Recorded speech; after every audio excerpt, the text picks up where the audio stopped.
Magandang araw sa lahat. Ako si Dr. Renato Bagani at ngayon ay pag-uusapan natin ang paksang Wato prutas na sumusuporta sa mga taong may diabetes, pagpapabuti ng sensitibidad ng insulin at pagpapatatag ng asukal sa dugo. Hindi ba't nakakapagtaka? Maraming taong may diabetes ang hindi man lang nangangahas kumain ng kahit isang piraso ng prutas sa takot na tumaas ang kanilang blood sugar. Malaking pagkakamali iyan at nakakapanghinayang.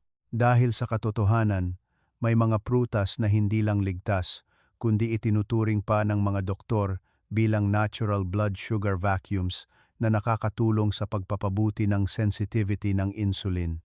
Sinasabi ko ito para maintindihan natin na hindi lahat ng matamis ay masama. Ang mahalaga ay ang pagpili ng tamang prutas. Manatili hanggang sa dulo ng video para hindi mapalampas ang huling prutas. Ito ang prutas na naniniwala akong 90% sa inyo ay hindi napapansin at nasasayang lang.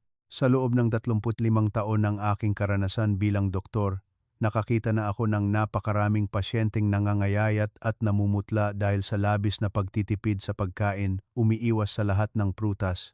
Naiintindihan ko ang takot sa mga komplikasyon tulad ng pagkabulag o pagkaputol ng paa ay napakabigat, kaya mas pinipili ninyong magsakripisyo kaysa kumain. Ngunit, mga kababayan, ang maling pagtitipid ay magdudulot lamang ng panghihina ng katawan, kakulangan sa mga bitamina at mineral, at higit sa lahat, lalong magiging tamad ang insulin sa inyong katawan. Kapag humina ang katawan, lalong bumababa ang kakayahan nitong mag-adjust ng blood sugar. Ngayon, sa aking 25 taong karanasan sa paggamot, ipapaliwanag ko kung bakit ang 8 prutas na ito ay isang tunay na tagapagligtas na makakatulong sa inyo na kumain ng masarap, masatisfy ang inyong cravings sa matamis, at natural na mapanatili ang stable na blood sugar sa pamamagitan ng pagpapabuti ng sensitivity ng insulin. Kung sa tingin ninyo ay makakatulong ang impormasyong ito, mangyaring mag-subscribe sa aking channel para maibahagi natin ang kaalamang ito sa iba pang nangangailangan. Simulan na natin ang pagtuklas sa unang prutas. Maraming pasyente ang naniniwala na ang pagkain ng prutas ay mabuti sa kalusugan kaya't kumakain sila ng walang limitasyon. Anuman ang tingnan nilang masarap ay binibili nila, lalo na ang mga overripe, mabango at napakatamis na prutas tulad ng mangga, langka o durian. Karaniwan ninyong iniisip na ang asukal mula sa prutas ay natural na asukal kaya walang masama, kumain na lang hanggang mabusog at iinumin na lang ang gamot. Ngunit, mas malupit ang katotohanan. Pagkalipas lamang ng 30 minuto, ang blood sugar level ay mabilis na tataas tulad ng arrow na magdudulot ng matinding presyon sa mga daluyan ng dugo at bato na likas ng mahina sa mga matatanda. Kapag biglang tumaas ang blood sugar, para itong baha na humahatak sa katatagan ng katawan na nagdudulot ng pagkapagod, pagkauhaw, malabong paningin, at sa kalaunan ay sumisira sa mga nerve endings. Alam kong mahirap tingnan ang masarap na plato ng prutas at hindi makakain, ngunit sa halip na pumili, ayon sa kagustuhan o tamis ng dila, mula ngayon ay kailangan nating baguhin ang ating ugali. Piliin ang mga prutas batay sa kanilang mababang glycemic index, GI, at lalo na ang mga may kakayahang mag-activate ng natural na insulin. Ang pagpili ng tamang uri ay hindi lamang makakatulong sa inyo na kumain ng masarap, kundi susuportahan din ang katawan na epektibong ilabas ang sobrang asukal. Sa puntong ito, sigurado akong nagtataka kayo. Paano natin malalaman kung alin ang hari at alin ang kaaway sa lahat ng prutas sa palengke? Huwag mag-alala, ibubunyag ko na ang unang prutas, isang napakapamilyar na tagapagbantay na marahil ay mayroon kayong lahat sa inyong refrigerator. Ang unang prutas na gusto kong banggitin, isang tunay na hari sa paglilinis ng blood sugar, ay ang pomelo, suha. Alam ninyo ba, ipinapakita ng siyentipikong pag-aaral sa US Center for Nutrition and Metabolism ang isang kahangahangang numero, ang mga taong nagpapanatili ng ugali na kumain ng kalahating pomelo bago ang bawat pangunahing pagkain ay may mas stable na insulin at blood sugar pagkatapos kumain ng 25% kumpara sa mga hindi kumakain. Bakit nagagawa ng simple at pamilyar na prutas na ito ang ganitong milagro? Ang sikreto ay nasa isang aktibong sangkap na tinatawag na naringin. Ito ay isang napakalakas na antioxidant. Kumikilos ito bilang isang masipag na tagapamahala na tumutulong sa atay na magsunog ng labis na taba at gawing mas sensitibo ang mga sel sa asukal. Sa halip na hayaang gumala ang asukal sa dugo at makapinsala sa mga daluyan ng dugo, itinataguyod ng naringin ang proseso ng pagdadala ng asukal sa mga sel upang maging enerhiya. Para sa pinakamahusay na epekto, inirerekomenda ko na kumain kayo ng 2 hanggang 3 segment ng pomelo bilang merienda sa umaga o mga 20 minuto bago ang tanghalian. Isang mahalagang paalala, alalahanin na kainin ang buong laman ng pomelo kasama ang puting lamad na nakabalot sa bawat segment. Huwag na huwag ninyong pipigain lang ang katas. Ang soluble fiber sa laman ng pomelo ang siyang preno na tumutulong sa asukal na dahan-dahang masipsip sa dugo na pumipigil sa biglaang pagtaas ng blood sugar kaya pinoprotektahan ang puso at binabawasan ang presyon sa mga bato. Kung sino ang madalas kumain ng pomelo sa bahay, mag-comment ng 1 para malaman ko. Susunod, ang pangalawang prutas na maaaring sorpresahin kayo ay ang papaya, atis. Ngunit mayroon akong isang bahagyang kakaibang payo. Huwag hintayin na maging pula at malambot ang hinog na papaya bago kainin. Dahil sa panahong iyon, ang dami ng asukal sa prutas ay nasa pinakamataas na antas na. Ang tunay na hari na sumisipsip ng blood sugar ay ang hilaw na papaya o ang papaya na husto sa hinog. Ang uri na kapag pinindot mo ay medyo matigas pa rin. Mula sa siyentipikong pananaw, ang hilaw na papaya ay naglalaman ng malaking halaga ng enzyme na papain. Ang enzyme na ito ay hindi lamang sumusuporta sa napakabilis na pagtunaw ng protina, kundi gumaganap din bilang isang epektibong katulong sa pagbawas ng pasanin sa pancreas. Alam ninyo, ang pancreas ang gumagawa ng insulin. Kapag maluwag ito dahil sa tulong ng papain, mas epektibo itong gagana na makakatulong sa pagpapatatag ng blood sugar, ng natural, ng hindi kailangan ng labis na pagsisikap. Madalas kong sinasabi sa aking mga pasyente sa klinika na ituring ang husto sa hinog na papaya bilang isang pampagana na salad. Maaari kayong mag-slice ng papaya at haluan ng kaunting kalamansi at kinayod na mani upang kainin bago ang pagkain. Ang paraang ito ay lumilikha ng isang buffer layer sa tiyan na pumipigil sa pagsipsip ng asukal mula sa kanin o iba pang starchy food. Pagkatapos, may nag-aalala ba na ang pagkain ng hilaw na papaya ay makakasakit sa tiyan? Mamaya sa huling bahagi ng video, ipapakita ko sa inyo ang isang napakagaling na paraan ng paghahanda para maging masarap at madali sa tiyan. Manatili at huwag mag-skip kung hindi ay manghihinayang kayo. Nagtataka ba kayo kung bakit karamihan sa mga prutas ay matamis, ngunit ang avocado ay malasa at walang tamis? Ang pagkakaiba na ito ang bumubuo sa klase ng avocado sa listahan ng mga prutas para sa mga taong may diabetes. Kung ang karamihan sa iba pang prutas ay puno ng fructose na nagpapataas ng pasanin sa pancreas, ang avocado naman ay nagtataglay ng isang kayamanan ng monounsaturated fats. Madalas kong ihambing ito para madali ninyong maunawaan. Kung ang insulin ay ang susi upang buksan ang pintuan ng sel para makapasok ang asukal upang pakainin ang katawan sa mga matagal nang may diabetes, ang lock na ito ay kalawangin na nagiging sanhi ng hindi pag-ikot ng susi. Sa panahong ito, ang taba mula sa avocado ay gumaganap bilang isang high-grade lubricant na tumutulong upang gumana ng maayos ang lock. Dahil dito, mas mabilis na pumapasok ang asukal sa dugo sa mga sel na nakakatulong na natural na bumaba ang blood sugar. Sa halip na isang tradisyonal na almusal na may puting tinapay o kakanin na puno ng carbohydrates, subukan ang kalahating avocado. Tinitiyak ko sa inyo na ang blood sugar level pagkatapos kumain ay magiging stable sa buong umaga. Alam kong medyo kakaiba pakinggan ito dahil ang kaugalian ng mga Pilipino mula noon ay ang kumain ng avocado na may asukal at condensed milk para masarap. Ngunit mga kababayan, subukan ninyong kumain ng maalat na avocado na may kaunting asin at paminta at ilang patak ng kalamansi. Ang masarap na creamy taste na may kaunting alat ay sorpresahin kayo at napakaligtas sa kalusugan. Kung sino ang maglakas loob na subukan ang bagong paraan ng pagkain na ito, mag-comment ng handa para malaman ni Dr. Renato Bagani. Pagdating sa ika-4 na prutas, gusto kong banggitin ang isang napakapopular na pangalan, ang dragon fruit, pitahaya. Gayunpaman, may isang pagkakamali na nakikita kong ginagawa ng maraming tao at iyon ay ang pagbibigay ng prioridad sa red dragon fruit dahil sa sabi-sabi na mas nakakapagpadagdag ito ng dugo. Sa katotohanan, para sa mga taong kailangang kontrolin ang blood sugar, ang red dragon fruit ay naglalaman ng mas mataas na antas ng asukal kumpara sa white dragon fruit.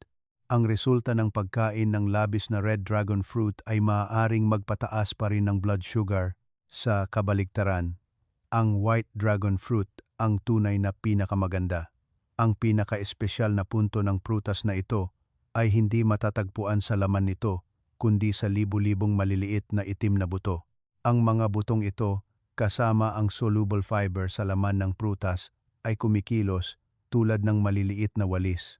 Nililinis nila ang labis na asukal at kolesterol sa bituka na pumipigil sa mga ito na masipsip sa dugo mula pa sa pinagmulan. Ngunit kailangan ninyong tandaan ang isang mahalagang babala. Gaano man ito kaganda, may asukal pa rin ang dragon fruit. Nakikita ko ang maraming tao na nanonood ng TV at kumakain ng buong malaking prutas at hindi iyon maganda.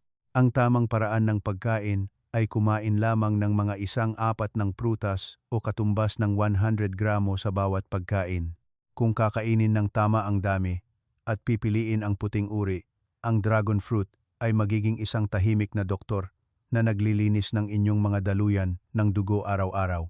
Nagulat ba kayo sa bagong kaalamang ito? Kung oo, huwag kalimutang mag-like para magkaroon ako ng dagdag na motibasyon na ibahagi ang natitirang 4 na prutas, lalo na ang huling prutas na naniniwala akong mayroon ang bawat bahay sa probinsya.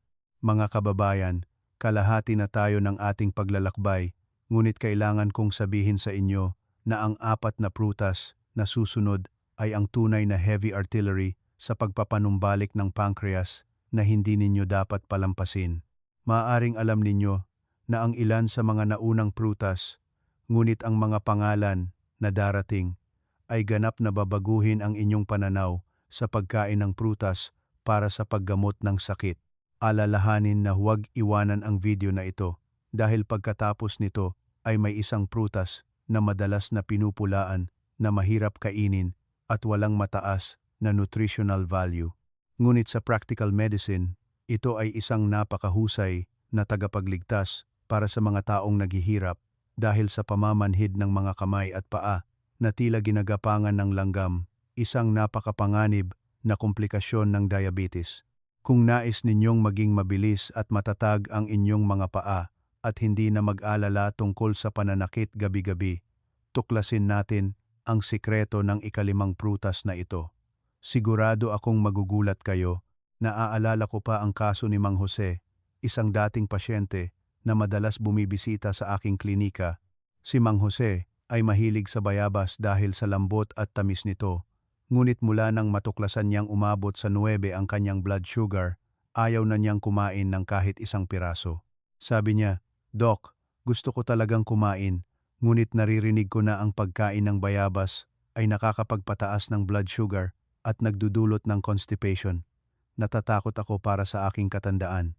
Napangiti ako at ibinunyag ang isang sikreto. Sa katotohanan, hindi nakakatakot ang bayabas tulad ng iniisip niya. Ang mahalaga ay kung paano ito kainin.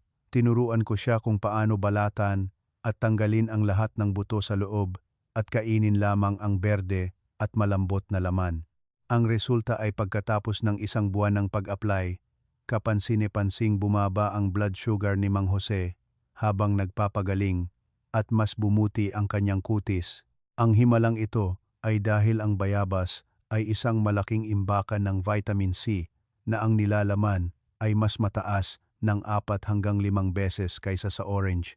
Para sa mga taong may diabetes, ang vitamin C ay hindi lamang isang karaniwang pampalakas ng immune system, kundi nakakatulong din sa pagbawas ng malalim na pamamaga sa mga cell na nagpoprotekta sa mga daluyan ng dugo. Napakahalaga nito upang maiwasan ang mga komplikasyon tulad ng ulcer sa paa, ang bangungot ng maraming pasyente.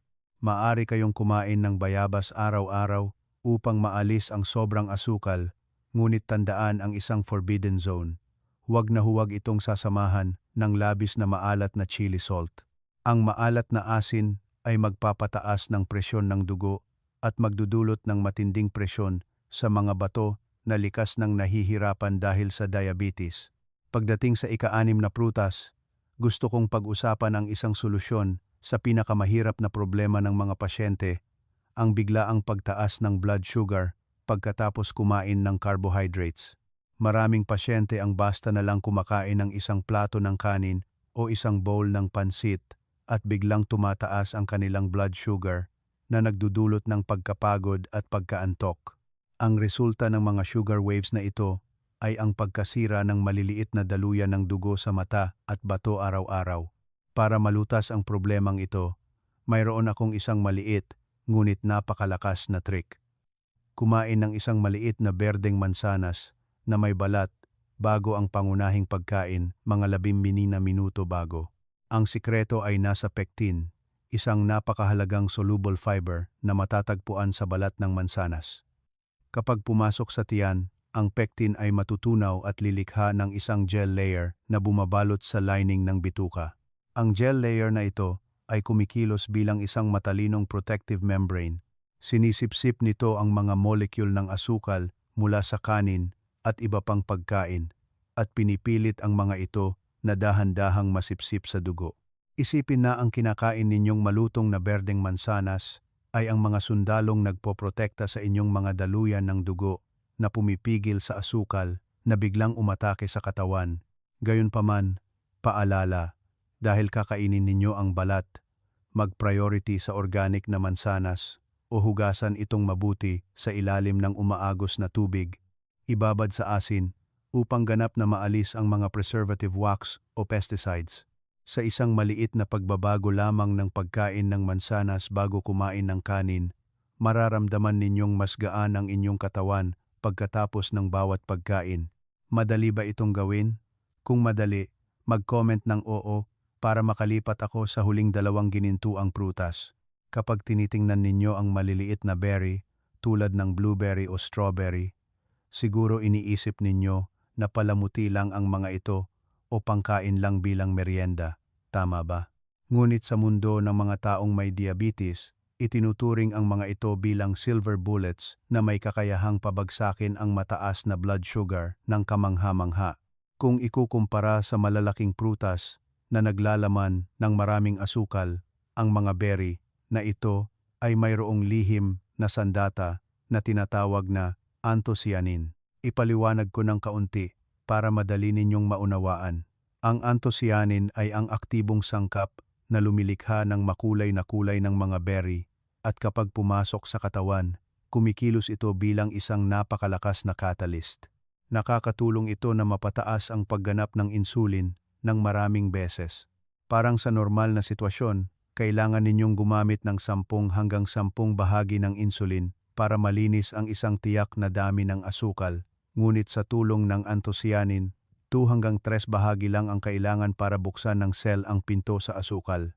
Nakakatulong ito upang makapagpahinga ang inyong pancreas at hindi na kailangang magtrabaho ng labis. Sa Pilipinas, minsan mahirap bilhin at mahal ang fresh blueberries. Ngunit huwag kayong mag-alala, ang strawberry ng Baguio ay isang napakagandang kapalit. Nakakita na ako ng isang matandang babae na mahigit 80 taong gulang sa Benguet, na kahit may diabetes ng mahigit 20 taon, ay matalino at mabilis pa rin ang mga kamay at paa. Ibinahagi niya sa akin ang isang simpleng ugali. Bawat umaga, kumakain lamang siya ng 3 hanggang 5 sariwang strawberry na bagong pitas sa kanyang hardin. Ipinagyabang niya na dahil dito, ang kanyang blood sugar ay palaging nananatiling stable sa ilalim ng 7 at hindi na kailangan ng maraming gamot. Subukan ninyong panatilihin ang ugali na ito sa loob ng 2 linggo. Naniniwala ako na mararamdaman ninyo mismo ang kamangha-manghang pagbabago sa inyong katawan. Mararamdaman ninyong mas gaan at puno ng enerhiya. At ngayon, dumako na tayo sa huling hari sa listahan ngayong araw. Isang napakapamilyar na prutas na marahil ay naglalaglagan lamang sa inyong bakuran ngunit nakalimutan na iyon ay ang sampalok, star fruit. May isang maling paniniwala na nakikita kong madalas na ginagawa ng maraming tao, iyon ay ang pagkakaroon ng takot sa maasim na sampalok dahil sa pag-aalala na makakasama sa bato o magdulot ng bato sa bato, kaya't hindi na nila ito kinakain. Gusto kong ituwid ng kaunti, maliban kung mayroon na kayong malalang sakit sa bato o bato sa bato, oxalate stones, doon lamang kayo kailangang umiwas.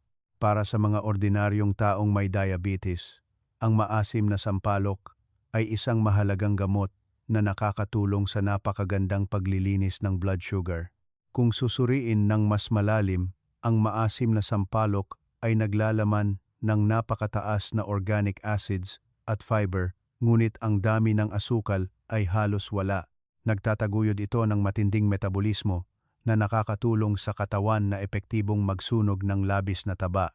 At alam ninyo na, ang visceral fat ang numero 1 kaaway na nagdudulot ng insulin resistance. Napakasimple ng solusyon para masulit ang benepisyo ng maasim na sampalok. Hindi ninyo kailangang kainin ito ng direkta kung natatakot kayo sa asim o sakit sa tiyan.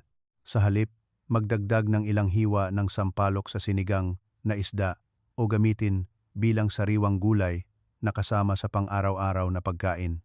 Napakalaki ng mga benepisyo, stable na blood sugar, magandang panunaw, at lalo na napaka-epektibo sa pagbaba ng blood fat. Mga kababayan, minsan ang mahalagang gamot ay hindi malayo kundi nasa sarili nating bakuran. Subukan ninyo itong gamitin ngayong hapunan at huwag kalimutang ibahagi ang resulta sa seksyon ng komento. Inaasahan kong makakatanggap ako ng magandang balita mula sa inyo. Sa pagtatapos ng mga nakaraang minuto, tinawag natin ang 8 hari na may kakayahang protektahan ang blood sugar at mapabuti ang sensitivity ng insulin sa isang kamangha-manghang paraan, kabilang ang pomelo, husto sa hinog na papaya, avocado, white dragon fruit, bayabas, berdeng mansanas, iba't ibang berry, at huli sa lahat, sampalok. Nakikita ninyo, ang kalikasan sa ating paligid ay palaging mayroong mahahalagang gamot. Kailangan lang nating malaman kung paano pumili at gamitin ng tama upang ang pamumuhay na may diabetes ay hindi na maging isang nakakapagod na labanan. Gayunpaman, bago matapos, gusto kong tandaan ninyo ng mabuti ang health testament na ito para ang mga nabanggit na prutas ay magkaroon ng pinakamahusay na epekto. Palaging unahin ang pagkain ng buong prutas upang masulit ang fiber at huwag na huwag pipigain lamang ang katas dahil mawawala ang preno na pumipigil sa asukal. Kasabay nito, dapat lamang tayong kumain ng tamang dami, mula 100 hanggang 150 gramo sa bawat pagkain. Pinakamainam sa mga merienda sa buong araw. Kumain ng tamang uri, tamang dami, at tamang oras. Sa ganitong paraan lamang makakapagpahinga at makakabawi ng totoo ang pancreas. Sa 8 prutas na ibinahagi ko, alin ang madaling bilhin, pamilyar, at alin ang sa tingin ninyo ay madali ninyong maipapaloob sa inyong menu simula bukas. Mangyaring mag-comment ng numero o pangalan ng prutas sa ibaba para malaman ko at maibahagi ang kagalakan sa inyo. Babasahin at sasagutin ko ang lahat ng inyong mga katanungan ng may pagmamalasakit. At mga kababayan, huwag agad umalis at tingnan kung nakasubscribe na kayo sa channel dahil sa susunod na video, ibabahagi ko ang isang napakahalagang paksa, 7 likas na inumin na naglilinis ng bato para sa mga taong may diabetes. Ang mga ito ay mga remedyo mula sa gulay, ugat, at dahon na napakamura madaling hanapin sa bakuran, ngunit ang epekto sa pagpapagaling ng function ng bato ay nakakagulat na makakatulong sa inyo na maiwasan ang pag-aalala sa dialysis sa katandaan. Alalahanin na mag-subscribe at i-on ang notification bell para hindi mapalampas ang mahalagang video na iyon. Muli, nagpapasalamat ako sa inyong lahat sa paglalaan ng inyong mahalagang oras upang makinig. Naway palagi kayong maging optimistic, masaya, malusog, at palaging may stable na blood sugar ayon sa inyong nais. Magkita-kita tayo sa susunod na video.